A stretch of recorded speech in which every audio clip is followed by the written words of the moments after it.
নমস্কাৰ এডুসেট অসমলৈ সকলোকে স্বাগতম জনাইছো আজি আমি অসম বুৰঞ্জীৰ দ্বিতীয়টো খণ্ড আপোনালোকলৈ আগবঢ়াইছো এই খণ্ডটো আমি 20টা এমসিকিউ ৰাখিছো অতি সিলেক্টেড এমসিকিউ আৰু ইয়াৰ অপচনছ সমূহ আমি এনেদৰে ৰাখিছো যাৰ পৰা বিভিন্ন প্ৰশ্নৰ উত্তৰ আমি পাব পাৰো ভিডিওটো শেষলৈকে চাব অতি গুৰুত্বপূৰ্ণ আমি প্ৰথম প্ৰশ্নটো চাও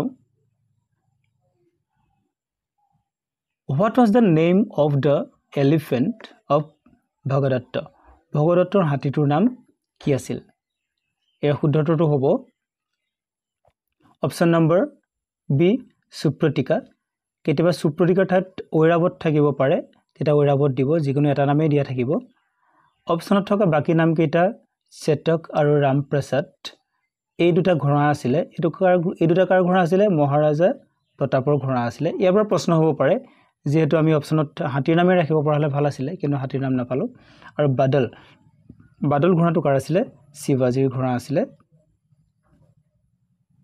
বাদল শিৱাজীৰ ঘোঁৰা আছিল ঠিক আছে মনত ৰাখিব Who dug the দীঘলী পুখুৰী ইন গুৱাহাটীৰ যেটো দীঘলী পুখুৰী হেতু কোনে খনাইছিল এৰ শুদ্ধটোটো হ'ব ভগদত্তই খনাইছিল ভগদত্তৰ এগৰাকী জীয়েক আছিল নামটো আমি আগৰ ভিডিওত পাইছো ভানুমতি আছিল আৰু এই ভানুমতিক কালৈ বিয়া দিছিল দুৰ্যোধনলৈ বিয়া দিছিল আৰু সেইয়ে ভগদত্তই কৌৰৱৰ পক্ষলৈ মহাভাৰতৰ যুদ্ধত অংশগ্ৰহণ কৰিছিল তেওঁ কুৰুক্ষেত্ৰলৈকে গৈছিল যুদ্ধ কৰিবৰ কাৰণে কাৰণ ভানুমতি আছিল দুৰ্যোধনৰ পত্নী আৰু তেওঁৰ জোৱায়েক ঠিক আছে তাৰপিছৰ প্ৰশ্নটো চাও Banasura was a great devotee of বানাসুৰ কাৰ মহাভক্ত আছিল আমি সকলোৱে জানো তেওঁ শিৱৰ ভক্ত আছিল তেওঁ শিৱৰ ভক্ত হোৱা বাবেই হৰিহৰ যুদ্ধ হৈছিল নহয় জানো কাৰণ হৰিহৰ যুদ্ধ কাৰ মাজত হৈছিল শ্ৰীকৃষ্ণ আৰু শিৱৰ মাজত হৈছিল যেতিয়া তেওঁৰ জীয়েক বানাসুৰৰ জীয়েক উষা অনিৰুদ্ধ বিয়া কৰাব আহে তেতিয়া শ্ৰীকৃষ্ণ আহিব লগা হৈছিল উদ্ধাৰ কৰিবৰ কাৰণে আৰু তেতিয়া শিৱই তেওঁৰ ভক্ত বানক ৰক্ষা কৰিবৰ কাৰণে হাতত অস্ত্ৰ তুলি লৈছিল সেইখনকে বিখ্যাত হৰিহৰ যুদ্ধ বুলি আমি জনা যায় হৰিহৰ যুদ্ধ বুলি জনা যায় ঠিক আছে ইয়াৰ পিছৰ প্ৰশ্নটো চাও The Mahabhairav Temple of Tezpur was built by Mahabhairav মন্দিৰ যেটো তেজপুৰত আছে কোনে নিৰ্মাণ কৰাইছিল বানাসুৰ ভগদত্ত ভাস্কৰ বৰ্মন নে নৰকাসুৰ ইয়াত চাওক তেজপুৰত আছে তেজপুৰ মধ্য অসমত নহয় জানো কিন্তু বানাসুৰ শোণিতপুৰৰ আছিল ভগদত্ত ভাস্কৰ বৰ্মন আৰু নৰকাসুৰ এই তিনিজনটো কামৰূপৰ ৰজা আছিল নহয় জানো গতিকে সেইফালৰ পৰা আমি চাব পাৰো ইয়াৰ উত্তৰটো হ'ব লাগে বানাসুৰ গতিকে শুদ্ধ উত্তৰ বানাসুৰ অৰ্থাৎ বান ৰজা তাৰপিছৰ প্ৰশ্নটো চাও The Nakshankar temple is believed to be built by Nagshankar মন্দিৰ কোনে নিৰ্মাণ কৰিছিল বুলি জনা যায় ভগদত্ত কামৰূপৰ ৰজা নৰকাসুৰ কামৰূপৰ ৰজা বানাসুৰ আৰু নৰশংকৰ হ'ব পাৰে ইয়াত বানাসুৰ নহয় আপোনালোকে ইয়াৰ অপচনটো শুদ্ধ অপচনটো হ'ব অপচন নম্বৰ ডি যেটো মনত ৰাখিব পাৰিব নাগশংকৰ আৰু নৰশংকৰ শংকৰ আৰু শংকৰ মিলি আছে গতিকে মনত ৰাখিবলৈ সুবিধা হ'ব কিছু তথ্যত এই মন্দিৰ ভাগ বান ৰজাই নিৰ্মাণ কৰিছে বুলিও জনা যায় গতিকে অপচনত যিকোনো এটা আহিব লাগে নৰশংকৰ বা বানাসুৰ যেটো আহে হেতু দিব নৰশংকৰ অহাৰ সম্ভাৱনা বেছি থাকে ঠিক আছে ইয়াৰ পিছৰ প্ৰশ্নটো চাওক Which city is called the city of Eastern astrology পূবৰ জ্যোতিষ চৰ্চাৰ চহৰ বুলি কোনখন চহৰক জনা যায় কুণ্ডিল নহয় কুণ্ডিলৰ বৰ্তমান নাম কি হদিয়া কুণ্ডিলৰ বৰ্তমান নাম হদিয়া আৰু ইয়াৰ ৰজা কোন আছিল ভীষ্মক ইয়াৰ ৰজা আছিল ভীষ্মক যাৰ জীয়েক আছিল ৰুক্মিণী আৰু ৰুক্মিণীক কোনে বিয়া কৰাইছিল শ্ৰীকৃষ্ণই বিয়া কৰাইছিল টাৱাং অৰুণাচলত আছে তেজপুৰ নহয় ইয়াৰ শুদ্ধ উত্তৰটো হ'ব প্ৰাগজ্যোতিষপুৰ এই জ্যোতিষ চৰ্চাৰ পৰাই ঠাইৰ নামটো প্ৰাগজ্যোতিষপুৰ হৈছিল ঠিক আছে পিছৰ প্ৰশ্নটো চাওক Who was the last ruler of Bhoma dynasty ভৌম বংশৰ শেষ ৰজা কোন ভৌম বংশৰ প্ৰতিষ্ঠা কৰিছিলে নৰকাসুৰে এটো আমি আগতে পাইছিলো তেওঁ প্ৰতিষ্ঠা কৰিছিল এষ্টাব্লিশ কৰিছিল আৰু তেওঁ কাক বধ কৰি এষ্টাব্লিশ কৰিছিল ঘটকাসুৰ কোন বংশৰ ৰজা আছিল দানৱ বংশৰ ৰজা শেষ ৰজা ঘটকাসুৰক বধ কৰি নৰকাসুৰে কি কৰিছিল ভৌম বংশ প্ৰতিষ্ঠা কৰিছিল এটা ভৌম বংশৰ শেষ ৰজা কোনজন যিটো বংশ নৰকাসুৰে আৰম্ভ কৰিছিল তাৰ শেষ ৰজাজন হ'ল বিজয়দাত্ত ঠিক আছে আৰু মৰিচি আগৰ ভিডিঅ'ত আমি পাইছো মৰিচি আছিল অসুৰ বংশৰ প্ৰতিষ্ঠাতা আৰু মৰিচি কোন আছিল ব্ৰহ্মাৰ পুতেক আছিল ঠিক আছে ইয়াৰ পিছৰ প্ৰশ্নটোলৈ আগবাঢ়িছো The earliest historical dynasty of Assam প্ৰাচীন ঐতিহাসিক শাসক বংশ কোনটো আছিল আমি ইয়াৰ আগলৈকে পাই আছিলো যে মহিৰংগ দানৱ আছিল প্ৰথম ৰজা নহয় জানো মহিৰংগ দানৱক প্ৰথম ৰজা বুলি জনা যায় কিন্তু ঐতিহাসিক নহয় ঐতিহাসিক হ'বৰ কাৰণে আমাৰ কিছুমান কি লাগিব লিখিত কিছুমান প্ৰমাণ লাগিব আৰু আৰ্কিঅলজিক্যাল অৰ্থাৎ পুৰাতত্ত্ব অৰ্থাৎ কোনো শিলালিপি মন্দিৰ ভগ্নাৱশেষ এনেকুৱা কিবা কিবি বস্তু আমি পাব লাগিব স্তম্ভলেখ পাব লাগিব তেতিয়া আমি হেতু আমি বুৰঞ্জীৰ সমল বুলি আমি ক'ব পাৰিম তেনেকুৱা সমল পোৱা নাযায় সেইকাৰণে আগৰখিনি কোৱা হয় প্ৰাক ঐতিহাসিক অৰ্থাৎ প্ৰি হিষ্ট্ৰী বুলি জনা যায় কিন্তু বৰ্মন বংশৰ পৰা আমাৰ লিখিত আৰু পুৰাতাত্ত্বিক সমল আমাৰ পোৱা যায় পুৰাতাত্ত্বিক সমল যিবিলাক মঠ মন্দিৰ শিলালিপি এনেকুৱা পোৱা যায় আৰু ক'ত পোৱা যায় কেনেকৈ গম পোৱা গ'ল বৰ্মন ডাইনেষ্টিৰ কথা যিটো গুপ্ত ৰুলাৰ চন্দ্ৰগুপ্তই পিলাৰ ইনস্ক্ৰিপচন কৰাইছিল স্তম্ভ লেখন কৰিছিল তাত আমাৰ কামৰূপৰ নাম পোৱা যায় এটো আমি আগৰ ভিডিঅ'ত পাইছো তাত দুটা নাম পোৱা যায় অসমৰ দুখন ঠাই এটা হ'ল কামৰূপ আৰু ইটো কি আছিল ইটো আছিল দবকা এই নামটো পোৱা যায় কামৰূপ আৰু দবকা ঠিক আছে তাৰ পিছৰ প্ৰশ্নটো চাও The Burman dynasty ruled over Kamrup for how many years?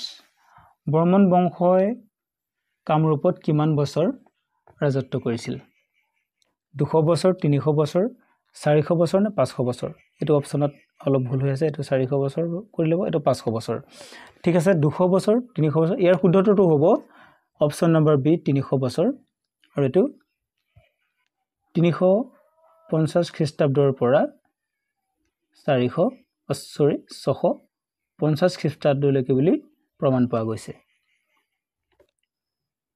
তাৰ আগৰ সময়টো এটো হ'ল চতুৰ্থ শতিকা ইয়াৰ আগৰ যিটো পিৰিয়ড যিটো যুগ হেতু কোৱা হয় প্ৰাক ঐতিহাসিক যুগ আৰু এই ঐতিহাসিক যুগ আৰম্ভ হৈছে বৰ্মন বংশ ৰাজত্ব কৰাৰ পৰা ঠিক আছে ইয়াৰ পিছৰ প্ৰশ্নটো আগবাঢ়িছো The capital of Burman dynasty was Barman বংশৰ ৰাজধানী কি আছিল তেজপুৰ নেকি নহয় কাৰণ বৰ্মন বংশ ক'ত আছিল কামৰূপত আছিল চৰাইদেউ নেকি নহয় ৰংপুৰ নহয় কাৰণ আহোমৰ ৰাজধানী আছিল চৰাইদেউ আৰু ৰংপুৰ এৰ শুদ্ধতৰ গতিকে কি হ'ব প্ৰাগজ্যোতিষপুৰ আছিল বৰ্মন বংশৰ ৰাজধানী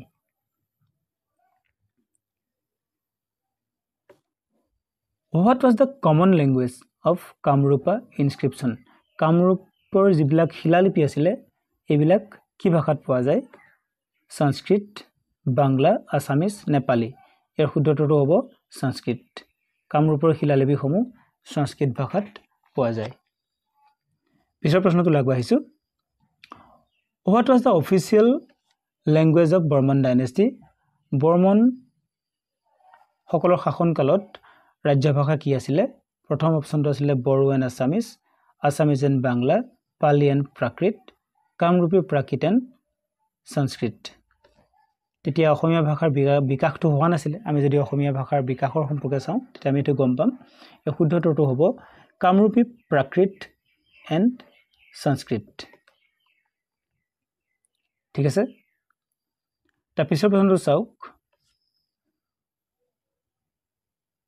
Who is of the following Burman king এটো who is হ'ব লাগিছিল ইয়াত বানানটো ভুল হৈ আছে Who is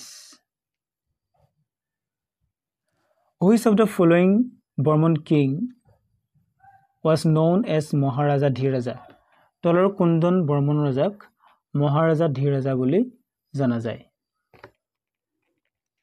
প্ৰথম অপশ্যনটো আছে ভাস্কৰ বৰ্মন, তাৰ পিছৰ অপশ্যনটো আছে মহেন্দ্ৰ বৰ্মন, তাৰ পিছৰ অপশ্যনটো আছে পুষ্য বৰ্মন, তাৰ পিছৰ অপশ্যনটো আছে বালা বৰ্মন।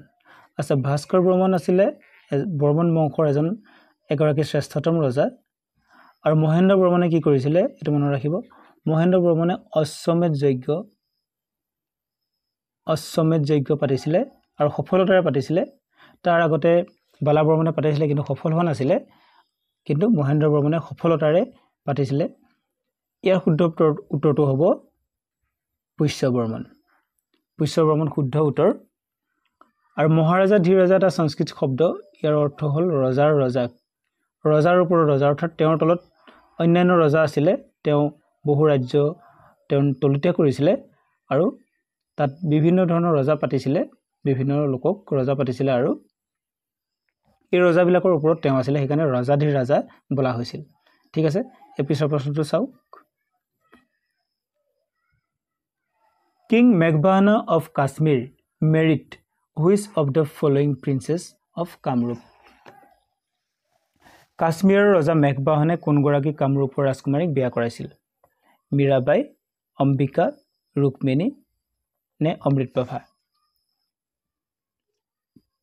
ৰজাৰ নাম মনত ৰাখিব মেঘবাহন।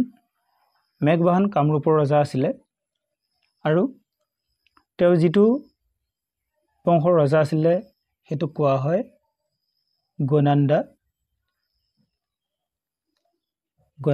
এনেকুৱা ধৰণৰ প্ৰশ্ন আহি যাব পাৰে, আপুনি একো নিশ্চিতভাৱে ক'ব নোৱাৰে যে এনেকুৱা ধৰণৰ প্ৰশ্ন নাহিব।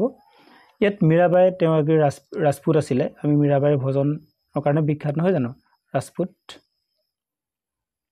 আৰু অম্বিকা আছিলে নৰকাসুৰৰ মাতৃ, নৰকাসুৰৰ মাক আছিলে। ৰুক্মিণী আমি সকলোৱে জানো ভীষ্মকৰ জীয়েক আৰু শ্ৰীকৃষ্ণৰ পত্নী আছিল। গতিকে শুদ্ধ উত্তৰটো হ'ব অমৃতপ্ৰভা।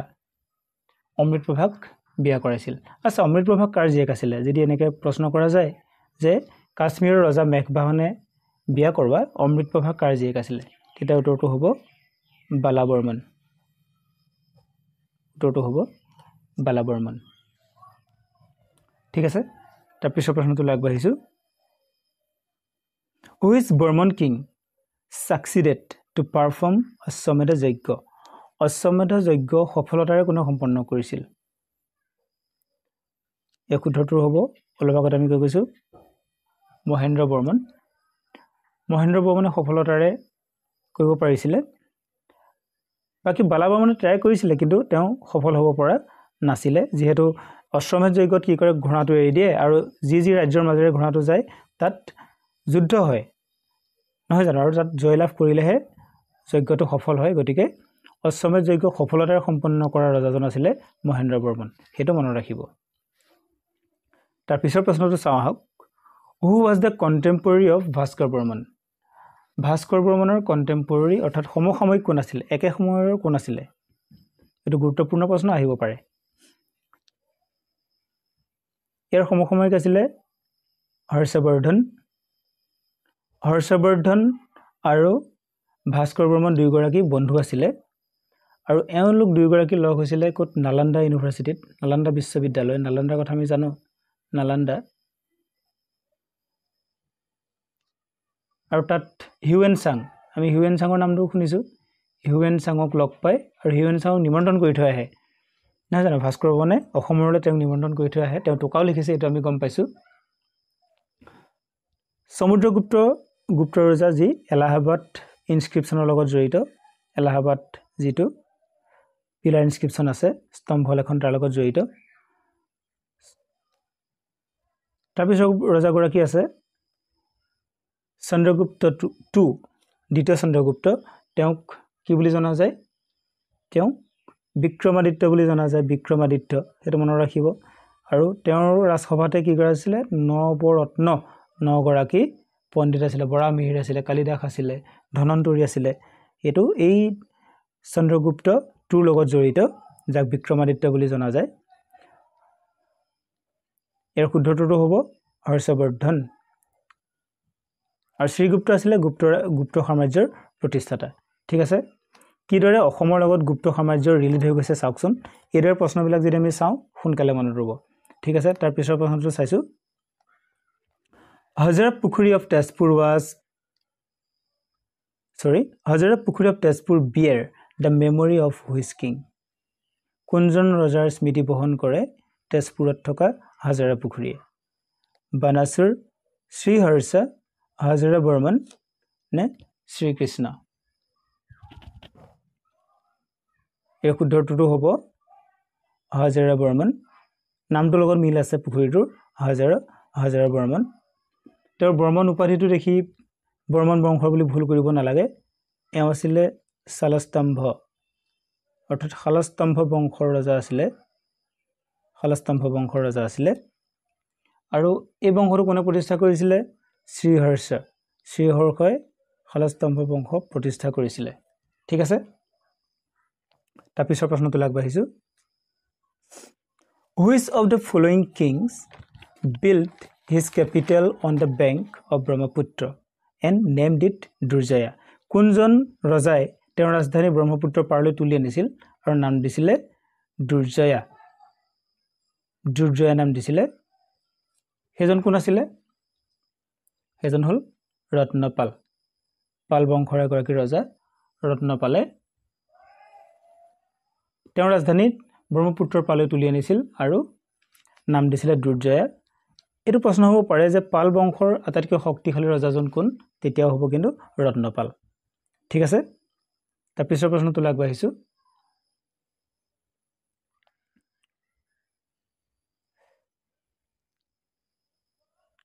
হুইচ পালা কিং, এইটো স্পেলিংটো ভুল হৈ আছে, হুইচ হ'ব এইটো। Which Pala king shifted his capital from Durjaya to Kamarupa Nagara? ইয়াৰ আগত আমি পাইছিলোঁ দুৰ্জয়ালৈ কোনে আনিছিলে ৰাজধানীখন? ৰত্নপালে আনিছিলে। এইবাৰ সুধিছে দুৰ্জয়াৰ পৰা কামৰূপ নগৰলৈ কোনে স্থানান্তৰ কৰিছিলে? এই শুদ্ধটো হ'ব ধৰ্মপাল। ধৰ্মপালে পুনৰ ৰাজধানীখন স্থানান্তৰ কৰে কলৈ? কামৰূপ নগৰলৈ। The name of the ambassador sent by Bhaskar Burman to Harshvardhan, ইয়াত হাৰটো এনে লাগি আছে। হৰ্ষবৰ্ধনৰ ৰাজসভালৈ ভাস্কৰ বৰ্মনে পঠোৱা কটকীগৰাকীৰ নাম কি আছিলে? ইয়াৰ শুদ্ধটো হ'ব হংসবেগ। হংসবেগ নামৰ এগৰাকী ব্যক্তিক পঠাইছিলে ৰাজদূতক। মেগাস্থেনিছ এগৰাকী গ্ৰীক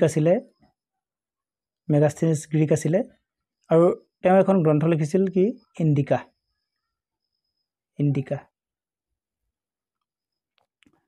মেঘদূত কালিদাসৰ এটি কবিতা। অকুৰ মহাভাৰতৰ এটি চৰিত্ৰ যি কৌৰৱ আৰু পাণ্ডৱৰ যুদ্ধ ৰখাবৰ কাৰণে চেষ্টা কৰিছিলে। এই যে হংসবেগ নামৰ এগৰাকী দূত গৈছিলে হৰ্ষবৰ্ধনৰ ৰাজসভালৈ, এইটো আমি ক'ত পাওঁ? বানভট্টৰ হৰ্ষচৰিত নামৰ গ্ৰন্থত এই কথা উল্লেখ আছে। ঠিক আছে, আজিৰ ভিডিঅ'টো ইমানে আছিলে। যদি আপোনালোকে ভিডিঅ'টো ভাল পাইছে, লাভ হোৱা বুলি ভাবিছে, এটা লাইক কৰিব আৰু আমাৰ চেনেলটো ছাবস্ক্ৰাইব কৰিব। ধন্যবাদ।